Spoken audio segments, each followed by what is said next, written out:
Saudi अरब में वजारत हज व उम्रा ने नाकिस खदमात फराहम करने वाले लोकल मुअल्लिमीन के खिलाफ तादीबी कार्रवाई का आगाज़ किया है। आज हम आपको इस बारे में तफसीलात बताएंगे। मकामी मीडिया के मुताबिक वजारत हज व उम्रा की तादीबी कमेटी ने अंदरून मुमलिकत से सऊदी शहरियों और मुकीम गैर मुल्कियों को हज कराने वाले मुतअद्दिद इदारों और कंपनियों के खिलाफ मुकर्ररा सहूलतों की अदम फराहमी पर तादीबी कार्रवाई करते हुए मुख्तलिफ फैसले जारी कर दिए। कंपनियों के खिलाफ कोताही 1442 हिजरी के हज मौसम में रिकॉर्ड की गई थी। वजारत की जानिब से जारी करदा तफसीलात के मुताबिक कंपनियों और इदारों पर खिलाफ वर्जियाँ साबित होने पर जुर्माने किए गए हैं। इन कंपनियों को दाखिली आज़मीन हज को खिदमात फराहम करने से रोक दिया गया है।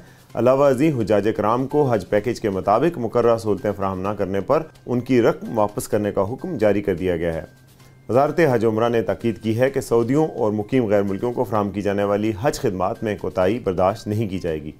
हज पैकेज के मुताबिक सहूलतें फराहम न करने वाले इदारे और कंपनी के साथ किसी किस्म की कोई रियायत नहीं होगी और दाखिली हुज्जाज के हुकूक का तहफ़्फ़ुज़ किया जाएगा। इस हवाले से मज़ीद तफसीलात और इस तरह की मज़ीद ख़बरों के लिए देखते रहिए urdunews.com।